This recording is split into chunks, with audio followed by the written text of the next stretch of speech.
Live the Sky Life with my MTN Sky Premium Contract Packages designed to suit your needs, usage, and lifestyle. Enjoy exclusive benefits and signature experiences on a My MTN Sky Bronze plan and get 30 gigs of anytime data, 1,600 all-net minutes, 400 SMSs, and Hello World roaming, all for just $839 per month. Sign up or upgrade today. Pop into a local MTN store or visit mtn.co.za. T's and C's apply. What are we doing today?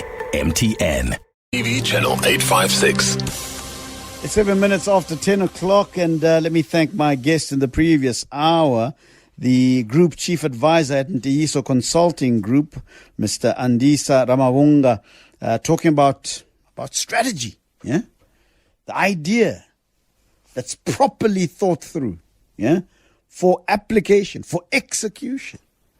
Not just to stay in the realms of concept, but that idea must come down. It must condescend, somebody said once. Yeah, must come down for the purpose of applicability. That's your capital. That's the money right there. We'll continue with these conversations. As I said the other day, that these are not sprint conversations. These are marathon conversations, and we need to stay on them. We need to create a culture of discussing business and money. We need to start understanding that this is a conversation that must be living in our minds all the time. The economy. We're going to have that conversation in a few moments' time with Papa G. He's already here in studio. I'll tell you a little bit more just now. But we need to start really making it the culture. The conversation must be one aimed at breaking the back of poverty. Wire. It cannot be a conversation that only an elite group of people have. It must be the mainstream conversation in South Africa. We must be talking about what is the next hustle. How do we get it right? How do we make it happen? Otherwise, yeah. I remember listening to Bruce Whitfield's show one time, driving into work. He was speaking to, I forget the name of his guest now. And one of the things that he said was, if we don't get our mind right around the issue of money, the economy, and all of those things, we're not just going to have our lunch eaten or taken away from us. This is what he said. He said that we will become the lunch. Let that sink in a little bit. We need to learn how to hunt, folks. I've been saying this for a couple of months now, that we need to learn how to hunt. And then I realized, but you say we need to learn how to hunt. Well, what? To teach the people how to hunt. You need to have a hunter's mentality. Papa G is here in the studio with me. Always great to have him. Yeah. He doesn't like it that I call him Papa G. Yeah, he likes to be called Obi. No, Papa G mo. Oba King ERG Gaitate. And he's here with me. We're going to be talking about why must you build your own economy. We're going to be talking about some of the toxic stuff that happens in our minds, the ideas, the self-limiting beliefs that we develop, waiting for Godot. Waiting for something else to come and help you, blaming somebody or something else. We need to deal with some of those things as we learn how to hunt. We're developing the hunter's mentality. Yeah. Did I tell you? Papa G, good evening to you. Are you well? How are you doing, bro? I'm good, man. I'm happy to be here. I'm happy that you're happy. I'm happy when you're happy, man. I'm so happy that you're here, Papa G. We've just had a great conversation with the guys from Ntiyiso Consulting. Just wonderful stuff. Really technical stuff about business and strategy and value and that kind of stuff. Really important stuff. But I know that the stuff that you and I talk about are, I suppose, at a deeper level, because they are in the same vein, but they are about how we think about ourselves within the context of an economy. Absolutely. Let's talk about that. What are we talking about this evening? So you see, I think it's great that Andisa was talking strategy earlier on, because you see, we are saying what is it that's preventing people building their own economy?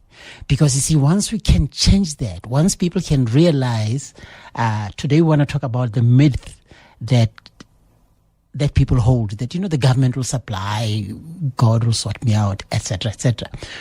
Once we... Not that those things are lies, but you've got to be in the channel of reception, right? You've got to be in the channel to be able to receive those things if they are going to happen, right? Exactly. Yeah. So you see, we need to sort out that myth that keeps us in inactivity, the myth that keeps us believing that someone will come and sort me out.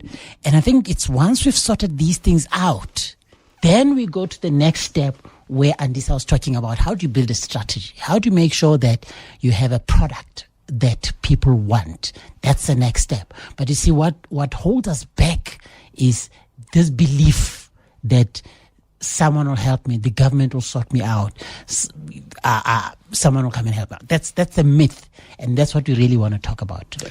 All right, so please listen attentively, but let's get that curiosity up again, folks. 011-883-0702. Give us a call. What are your questions? What are your comments around the myths that Babaji is going to expose tonight about the way that we think about stuff, the way that we approach these issues? I'm really looking forward to these conversations tonight. Why must you build your own economy is the basic theme of this conversation. But what are the myths? What are the myths that you've believed that are holding you back? When we come back. John Perlman. Weekday afternoons, 3 to 6. If you look at the training of new recruits to SAPS, what is it possible to achieve in 3 months? Because I don't want us to underestimate what they might learn, but I would have thought there are potential risks if we overestimate their levels of readiness to deal with people whose capacity for violence is well known. If one will have to use a barometer thereof, it will become a bit difficult because, the type of modules that they have done and so on. I've heard him saying about the Criminal Procedure Act and so on. John Perlman. 3 to 6 on 702. Before you sell your car, be really sure. Before you go too far, be really sure. Before you left on red and then you start an angry thread. Before you sell your car, be really sure. Make sure you get the best deal when selling your car. Go to willy.co.za. SA's most trusted place to get a second offer. At Chamberlain, we're famous for a lot of things, like our famous promotions. Join us from 24 April to 14 May and see for yourself why for 120 years, we've been Pretoria's DIY destination of choice. That's 120 years of expert advice and friendly service. 120 years of amazing deals on everything from paint mixing to board cutting, building supplies, and everything in between. And now, with your very own Chamberlain trade card, you'll also get cash back when you spend 20,000 Rand or more in cash. Chamberlain, famous for hardware since 1903. 702 podcasts are on 702.co.za. 15 minutes after 10 o'clock. Babaji, as I was talking and as I was thinking and as the commercial was on, kept on having these words play out in my mind. The deceived deceive. Yeah? Ouch. The deceived deceive. If you're thoroughly deceived, you'll be a thorough deceiver. Yeah.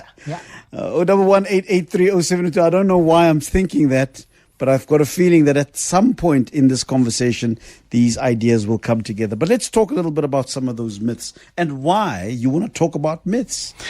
Let's look at the myth. The very first one, the idea that government will provide. Yeah. You talk to people, they talk about, they are applying to government for finance.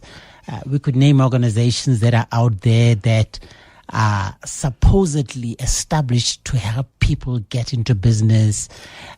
Provide funding. There's a whole lot of them. But I want us to simply we'll just look at the simple numbers today.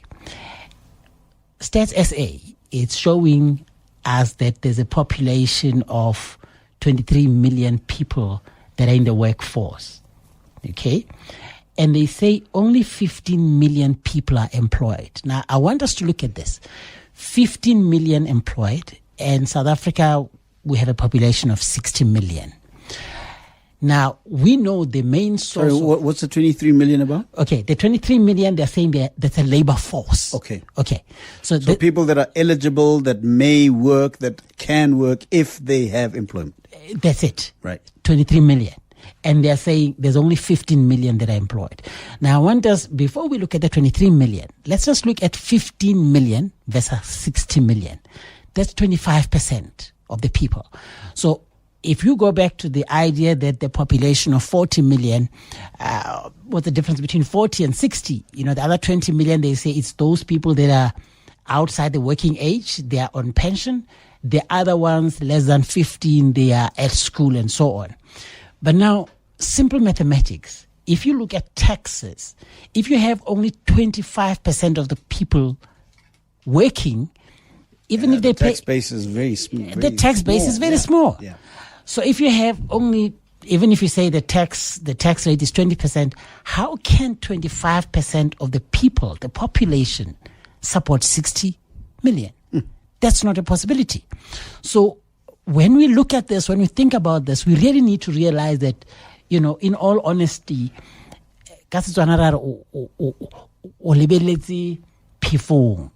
you cannot expect that the government will come to rescue. So you're saying to me that the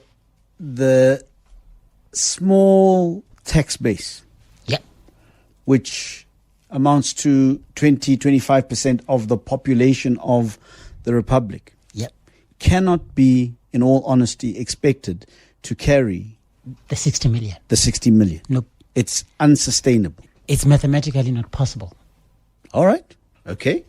And maybe part of the reason why we have the socio-economic problems we have is because we have a tax base that is just too small to cater to the needs of a 60 million population. Absolutely. Given what we aspire to in terms of lifestyle and the things that we aspire to. So you're saying to me it is just an impossibility.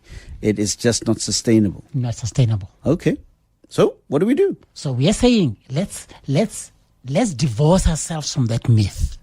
Okay, and so So what is the myth there? The myth is the government will provide. Oh, okay. The myth is the government will provide. I'll get a grant for unemployment. All these myths, but the myth is really on an external force coming in to help. That's the myth. There's something coming to save us. There's something coming. You are on our own. But you see, here's a beautiful thing, Aubrey.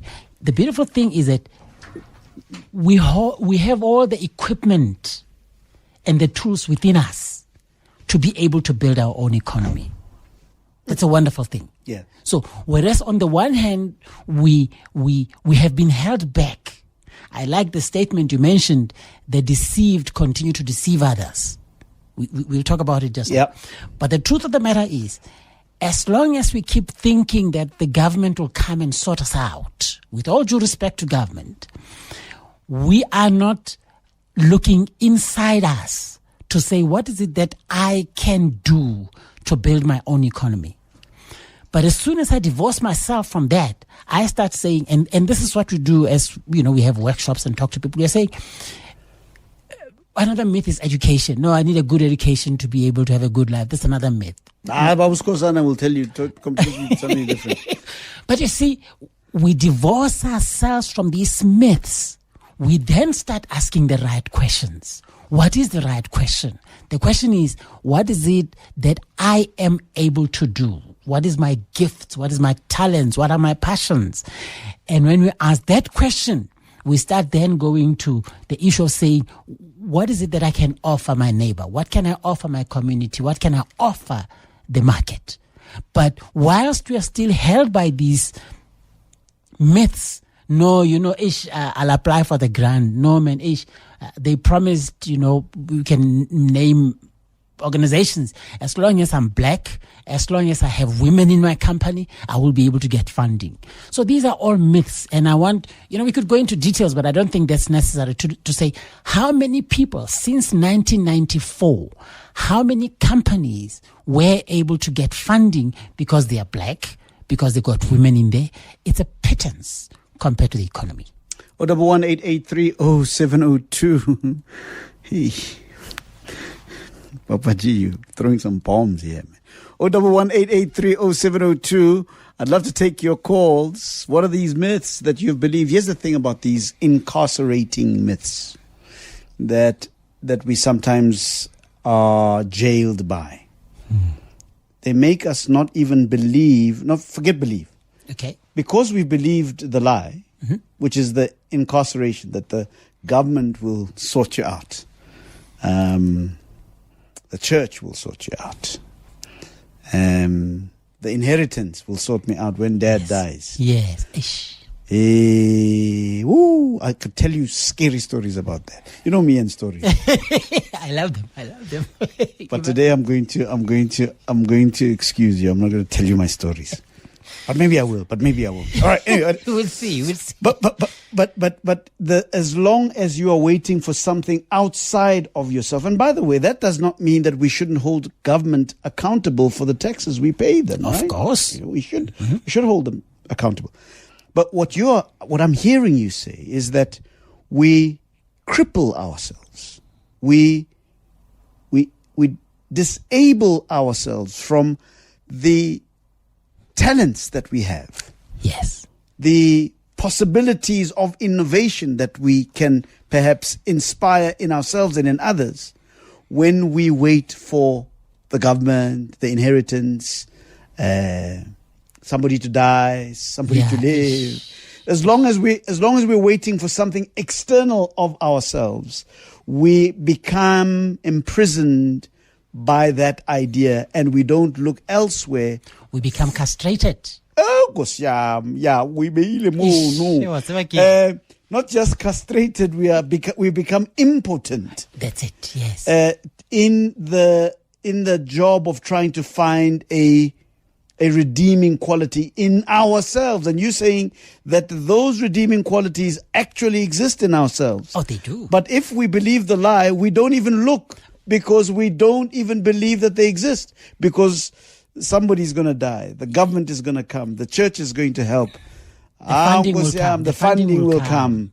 My ship will come in one day. I'll get the tender. The tender will happen. Ish. I'll win the lotto.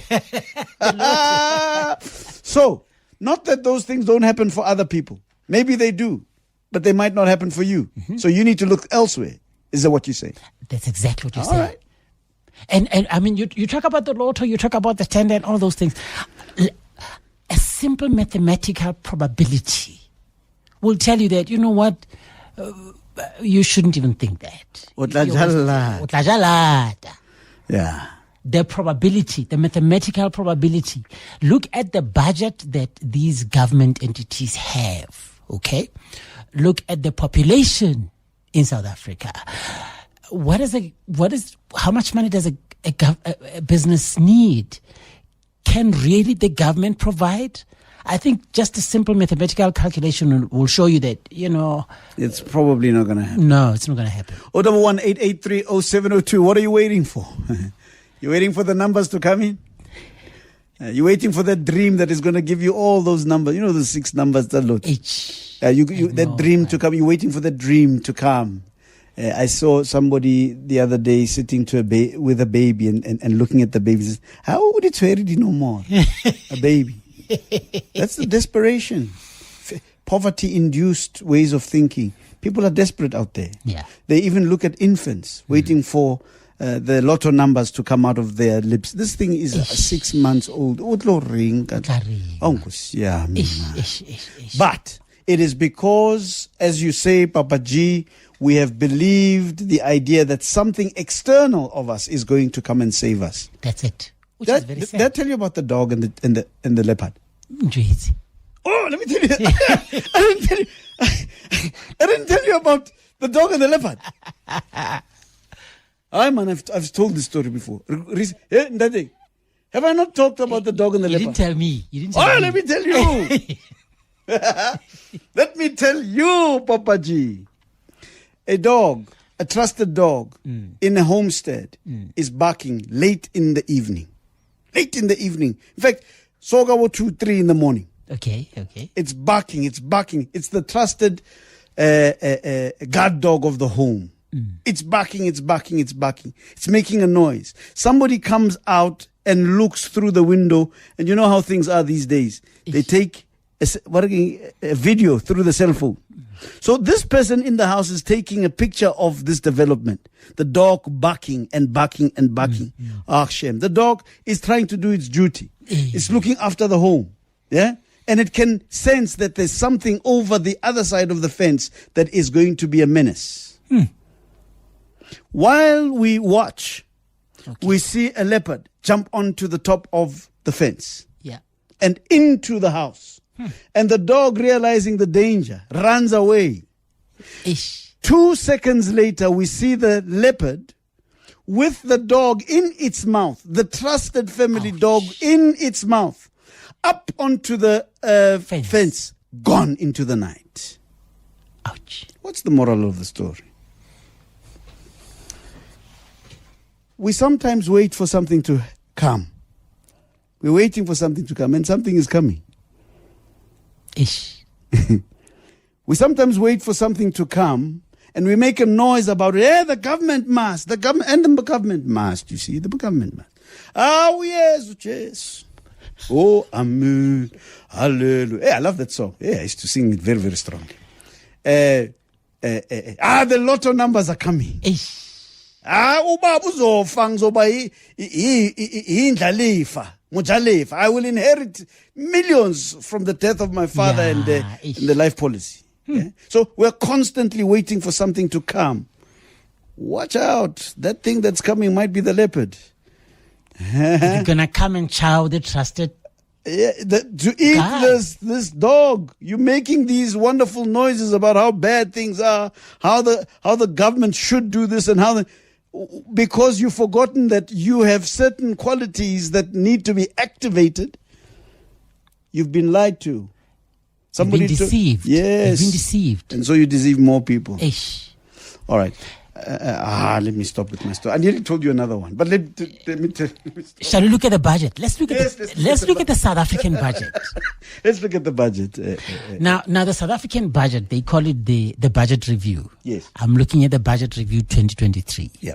It's available. Anyone can, download it. I mean, both the budget review, the issue we're talking about, Stats SA, the numbers, employed, unemployed, and things like that. Now, so here's a budget review. The budget review is showing us that the forecast income is 1.9 trillion, right? So that's the income the government is getting from all the taxes. And the planned expenditure is 2.2 trillion. Yo, that's like more than 100%. I wanting to highlight the deficit. Okay. So in the current budget, we have a deficit. And interestingly enough, when you look, there's interest payments of about over 300 billion interest payments. So we need to understand that this 2023 budget, it's not the first time we're having a budget deficit. Okay. What is it telling us? It's showing us that the government cannot afford. I'm reiterating the idea that trusting that the government will bring something to us, it's a misnomer. We need to divorce ourselves from that. So when you look however well-meaning they might be, however well-meaning they might be, but the truth of the matter is they cannot afford. So we need to stop looking up to them as them bringing us something, whatever. Sure. It doesn't. So what does it do then with all this money? I mean, we know the money that the government collects will go to hospitals, roads, and. We look at the state of our hospitals, not good. We look at the potholes in our roads, not good. We complain about policing, not good. So these are all things that must, as we start to think and add the numbers, we need to realize that, the government is in trouble. Now, interestingly, I Googled some of the economic news, and something that came up that tickled my fancy was the president on the 29th of January saying, fixing SA is an enormous task and the government does not have enough resources. This is in January. Okay? Fixing SA is an enormous task, and the government does not have resources. This is the president talking.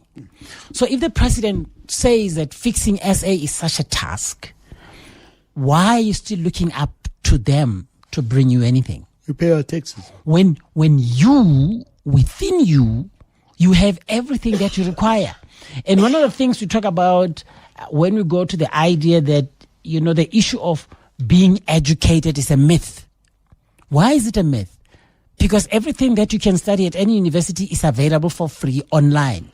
YouTube, Google, everything you want to do there. Is it accounting you want to study? You can download it on the internet. Is it economics? It's on the internet. If you really want it. Strategy is online. It's all there.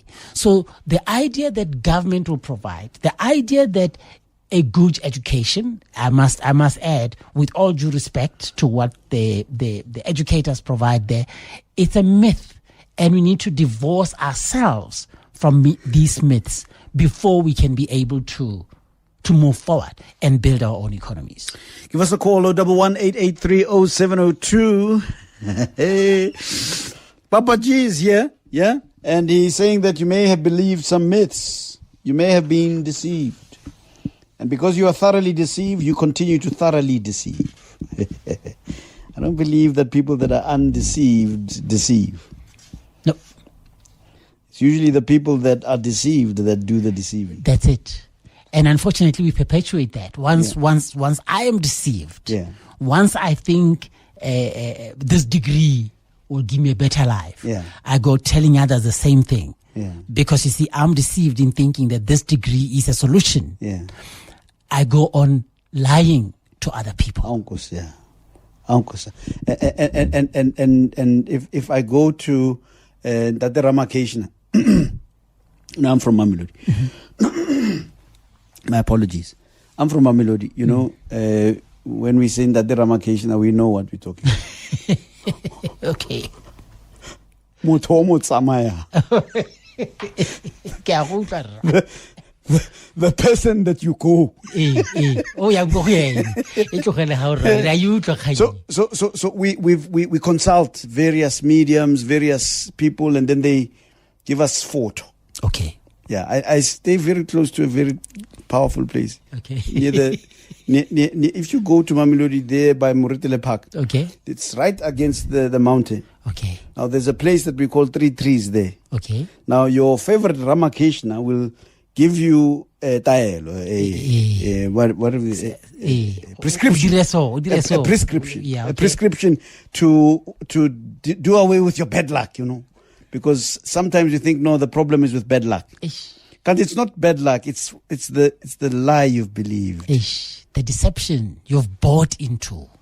The lie that you've believed is working itself out. It's actually manifesting itself. And you think, bad. No, it's just the lie that you believe. And so the Ramakrishna takes you to 3 Trees, into the mountain. Hey, I've seen these things. Komams. Yeah, komams. It's as you go into Baviansport. Now, on the other side of the mountain is a jail. It's called Baviansport Prison. Okay. Now, what happens is that you climb up that mountain.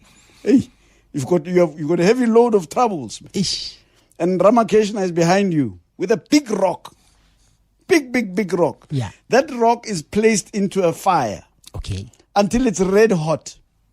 Then they take a kumbers, a blanket. Yeah. Then they cover you with the kumbers while that rock is in there. Then they pour water in there. The steam that you... Kiss a foot. Korba's foot.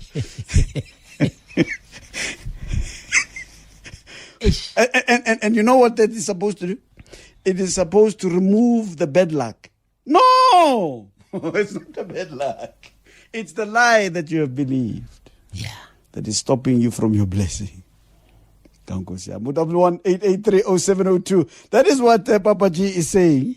His name is Obakeng ER. It's not me. It's him that is saying these things.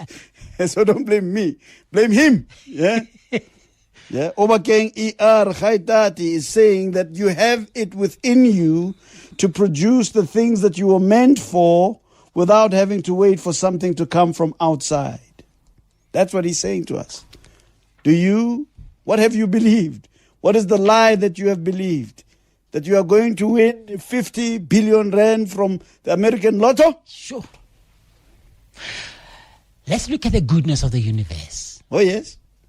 The law of life. Yeah. I like to call it the law of life. You know, life is so fair. Yeah.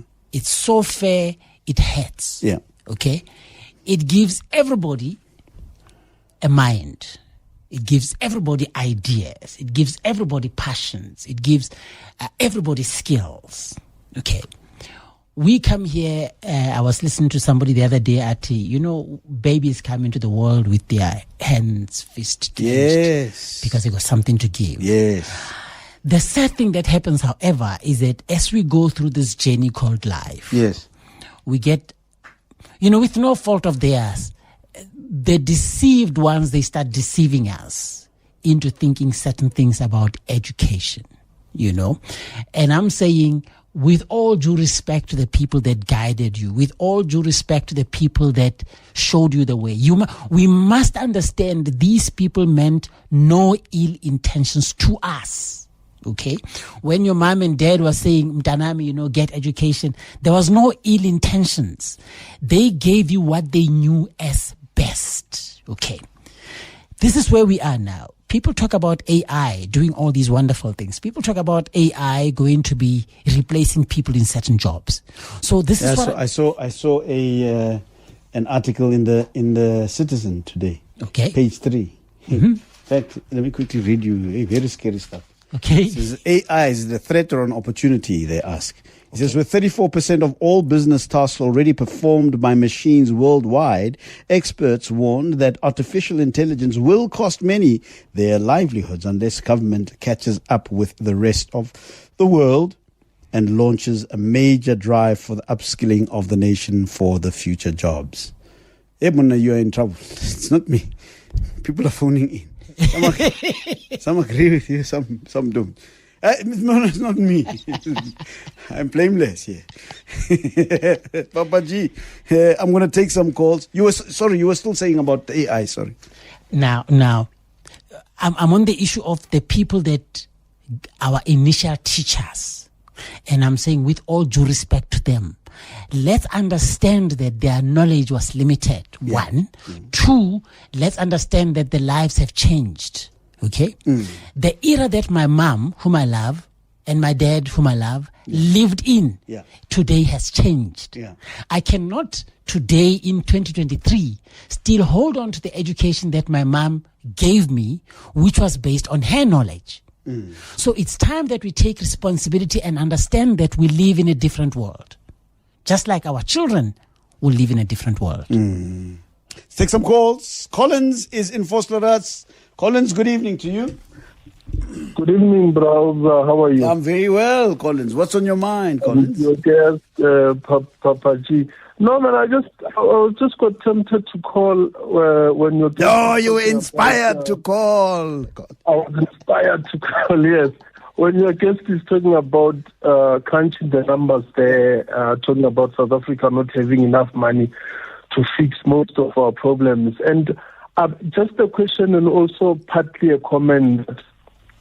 What does corruption play, or the role of corruption in our budgeting? Because let's say, for example, just to pick one or two examples, there's a case in Free State where there was a gentleman called Edin Sodi was supposed to fix the roofing there, remove asbestos and put in a proper roofing. The money went out, but that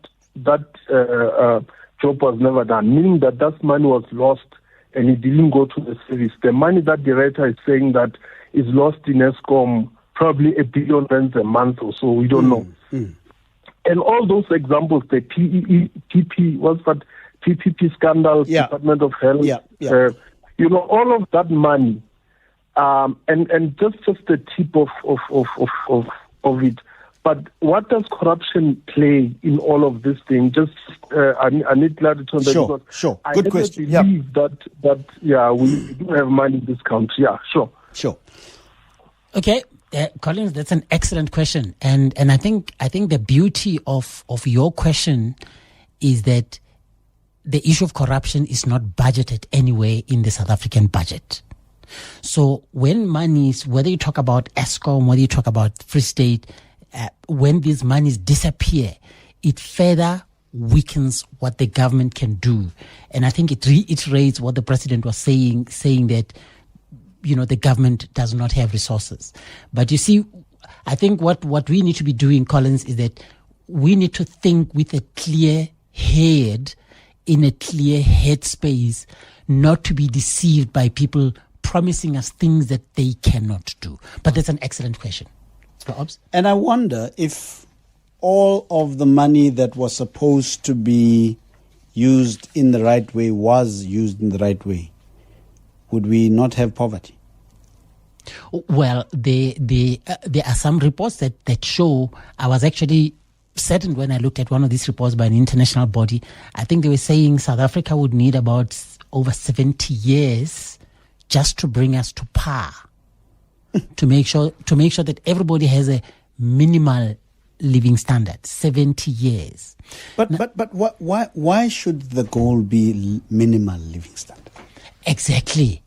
Why should we accept a minimal living standard? You see, part of the deception is that we are conditioned to accept a minimal living standard as the standard. Yeah. I've got to say that again.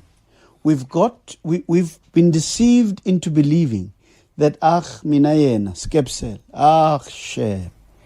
All I need is a RDP house in a very crowded township somewhere, and I should be happy with that. That's the part of the conditioning that comes from that lie, from that myth. That when you're okay because you've got an RDP house.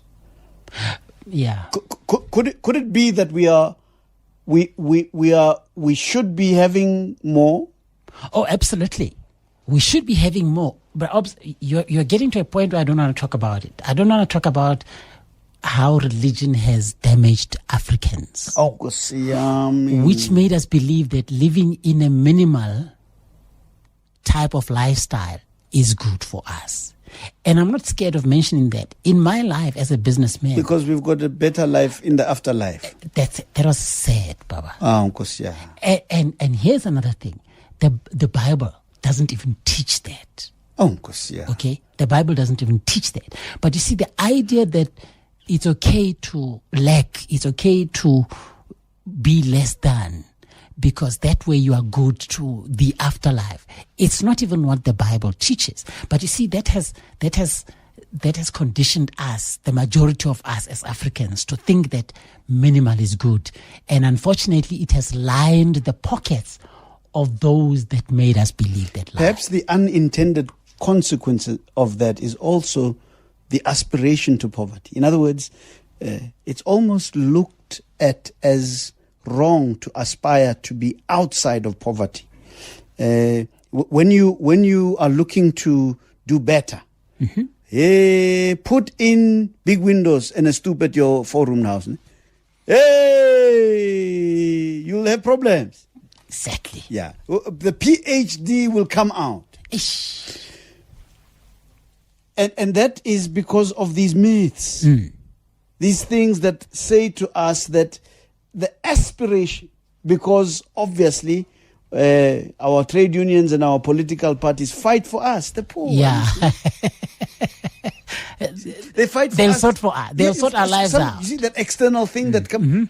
So even your aspirations are kept. Yeah. So that you can't go beyond being that which the political party and the trade union are going to fight for. So you are always this pawn. Ish. You are always this thing that is fought for. You are always... You can't do things for yourself. Because you are poor. Ish. No. Don't worry, No. What are you saying? You are saying that we need to find a mindset that says, I will do for myself. I will do for myself because I'm able to. I think the important thing is all that you need to live the life you can dream of is inside you. Well, you've got a challenge. Thabo Khumalo writes to me. He says, Bra Ops, good evening, Bra Ops. Just like your guest tonight, we always hear people say we only need to unlock the tools from within, but we are never told how to unlock or open this door. Can we get guided teaching that shows us how to open the door? You should listen to the Aubrey Masango show more often, Thabo. More often, my boy. You need to listen to the show. Before you answer that question, I want you to take a call from Moketli. Then answer Thabo's question. Moketli is in Pretoria. Good evening to you, Moketli. Hi, Bobby. Are you well, my brother? I'm well. As a third-generation entrepreneur, yeah. I am currently farming in Botswana, and I can tell you, we are raising a subpar society in South Africa. And the only reason why I moved to Botswana is because in order for you to see things in order for you to see things correctly, you need to see them from the outside. Yeah. In order to see that this is just the myth that he speaks about, the fact that we're educated. I fell out of the assembly line of the schooling system. Yeah. And because of that, I'm able to now aspire for greatness. I'm able to say I want to push for boundaries because I've not been conditioned for the past 12 plus years to be able to think in a particular way and be on a dependent state. So that's, as part of the future, as a future leader, I say to people that yes, we need to mentally liberate our people, because if we don't do that, we will forever remain just a pawn in this game. And that's my comment. Moketli in Pretoria, thank you very much. Thank you so much, Moketli. Yeah. What can you say? Yeah. What can you say after that? Well, Thabo's question is there. He hears this all the time. Yeah. So you see, during this program, Build Your Own Economy, I mean, when people have signed up, and we'll have to share the number because I know some people were saying they had trouble signing up. But when they've signed up for that, we don't only give them the mental understanding, we give them the tools, we give them projects to do. Because I think, what I love about Moketli saying is it's said that South Africa is building a subpar society. And I love the fact that he had to move out. And I always say to people, you need to get out of your society because your society is part of the problem. You are conditioned in a specific way. If you can move out, he's in Botswana, go to Switzerland, why do people think you can't go to Switzerland and look back, or go to Mauritius and look? What these things do is they give you a different perspective. So I think what Moketli has done is actually excellent. I love what he's doing. He needs to tell more of other people that are not moving out of the socialization that we find ourselves in. A very good friend of mine talked to me about the concept of permanent migration versus when something is not ecclesiastical. What's the opposite of it? Secular. Yeah. He talks of permanent migration and secular migration. Okay. He points out that many of the great economies of the world are made up of people that have had secular migrations. Okay. They go to other parts of the world, other countries, to learn, to understand new realities, ways of seeing, ways of thinking, ways of being educated. And then they come back and they plow back. Yeah.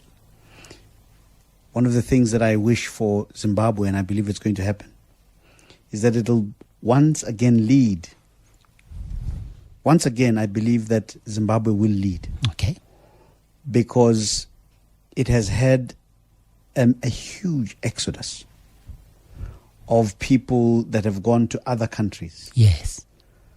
To learn, sometimes to be reviled, sometimes, but there are green shoots beginning to develop in a country such as Zimbabwe, where people are beginning to say,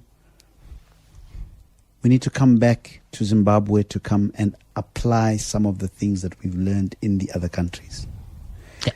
And I believe that Zimbabwe may be the country that shows us how to effectively use this thing called secular migration. Okay. where we learn how to go. Tsamai, go and learn. Yeah. Go and learn. Go. Go. Instead of sitting at the back room and not going. Just go. Go and learn. Go and smell new flowers. Yes. Understand new concepts. Hear new things that you've never... Hey, when was the last time you heard something for the first time? And the reason for that is because we don't move. You know, I've got some friends of mine that I grew up with that were turning 50 at the same time as me. Okay. They've never been to Silverton from Mamelodi. No, the furthest they've been, the furthest they've been is to Silverton from Mamelodi. Brass van me, like that Brass van me. That's the furthest they've been. In Mamelodi, we call such people Mabene Plus. Mabene Plus. Yeah. They are characterized by a mentality, a particular way of thinking. A particular socialization. Yes. Professor, we're going to get Professor, the Vice Chancellor of Free State University, Professor... Awika Johnson. No? Okay. My man. I've had him here on the show. He says something very powerful. He says, when you talk to a Beneplas, it's like speaking or talking of the sea to a toad who has never left his pond. Ish. Why one already? It's problematic, closed-minded. So I hear you. I want to clarify something here for my young brother there, Thabo Khumalo, because I think it's a genuine question. That we constantly hear people say, you must pray, mtanam. Oh, tanditolo. You must pray. Yeah. Everything is inside of you, must pray. I don't dispute that. But how do we unlock the stuff is what Thabo was asking. How we unlock the stuff requires mentorship, requires coaching. Okay? If we go to the economies of the past, 500 years, 1,000 years ago, people were trained by those that knew the trade. Okay? So what he needs to sit under the mentorship, guidance, or something like that of someone who will show him the ropes. Oguti, this is how you do it. I mean, plumbers from olden times. I mean, the dad who was a plumber taught his son hands-on. He didn't just say, matey, and, there's an elbow and there's a tippy. Theoretical. No. Una monta. Showed him practically. Practically. So this is what we need. That's where mentorship and coaching comes in. That, it's not, us doing the talk here is, we are whetting their appetite. But also, there is an implied thing that you are saying there. It also requires the humility of teachability. Absolutely. You see, because part of what the current educational system has done is that it has, through the message that says, no. You know everything, all we are doing is just facilitating the process for you to... It's also not fair on a young mind that is not equipped. Yeah? Nope. Because Bonang Mohale, Professor Bonang Mohale, I just lost his name. Okay. Prof, I'm sorry, man. Hey, sorry, Prof, man. Because Jamar, man. Prof, sorry, man. Yeah. Professor Bonang Mohale. He says that speaking to a Beneplas is like speaking to a toad that has never left its pot. Or speaking of the sea. Yes. The great ocean. To a toad that has never left its pond. It's the loudest thing. It's loud. Yeah. It's like that dog in that house. Like, comes the leopard. You become lunch. You become lunch. Or supper or whatever the moment is. So the point I'm trying to make here is this. That there is no fight against education per se here. No. Because I think I see people are saying, we are fighting against education. No, we're not fighting against. You see, we quote Professor Bonang Mohale. Exactly. You see? One of the things, we quote them. Why? Because they have helped us. Yeah. But what we are seeing, I think, in this conversation, which is also a myth, is that if you don't understand your education in context, if you are unable to apply that education individually, you may be in trouble. Oh, big time. Because you are just a product of a mass-producing assembly line, like Mukwetli Mukwena Mukwene has just said. Mukwetli has just sent me his Twitter details. I'm going to retweet them. He's the man that spoke about we need to move out of a subpar society. Ouch. By thinking differently. Ouch. As you close, Wanamuruti. I like that. I think, yeah. So. I feel like this is church, man. That's. We can just as well be in church. Come on, yeah. So I think that the point you raised, the last one you raised, this was in the Citizen. What date was this? This is the second. Today's Citizen. Yeah. What are we saying about the myths that we need to divorce ourselves from? Let's divorce ourselves from the myth that there's a power outside of ourselves that'll come and save us. Let's divorce ourselves from the idea that a good education will give us a good life. I think this article here is perfect because, I mean, you know, I'm an educated man. That's why I got nothing against education. Sure. But when I was at varsity, we never spoke about AI. So my mom telling me about going to university and getting a degree, with all due respect, her guidance to me at that time is out of date in 2023. Yeah. Someone who thinks, you know what, I've got a degree, I must get a job, I've got a PhD. I can tell about many PhD students that I have interviewed, and I was sad at what they were able to tell me. PhD students. I'll never forget a guy who had a double PhD, bro, Obs. And we're talking about a simple accounting debit. Supposedly. Yeah. But you see, that's a problem with people thinking that a good education will give you a better life. Let me tell you a story as we close. I love to tell stories. Yeah. A little girl, 5 years old, is watching, it's an American family, is watching how they bring the turkey. You know that on Thanksgiving, the Americans like to eat the turkey. On this turkey, it's beautiful, beautifully braised, but it doesn't have wings. Okay. Oh, the little girl says, "Oh, Mama, why is our turkey not having wings?" Okay. The mother says, "No, that's how we've always cooked the turkey in this family. Go and ask your grandmother." She goes to her grandmother and says, "Grandma, why is it that whenever we cook the turkey, we don't have wings?" Hey, the grandmother says, "Actually, I don't know. Ask your great-grandmother there, sitting there in the corner with a jali, eating something in the corner." She goes, "Grandma, great-grandma, why is it that in our family we don't have wings on the turkey?" Yes. The grandma says, many years ago, before we had the kinds of ovens we have in modern day, our ovens were too small for the whole turkey to fit. Ish. And so what we did is that we would cut the wings off the turkey. So that it must fit. So that it must fit. But you don't have to do so anymore, because you've got big ovens.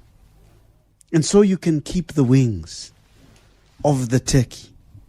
Hey, we don't have to cut the wings of the turkey anymore. Ish. We can fly now. Socialization. We can fly now. Socialization.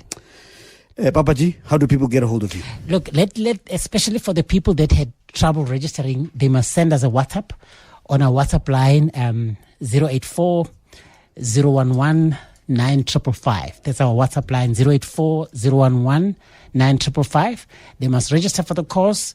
Let them get, because we send all our registered students this book that we're working from. We send them quizzes. We send them things to do, not only to learn, but to actually build their own economy. Obakeng E.R. Gaitate, a success coach, accountant, and a corporate law consultant by profession. And he says perhaps there's a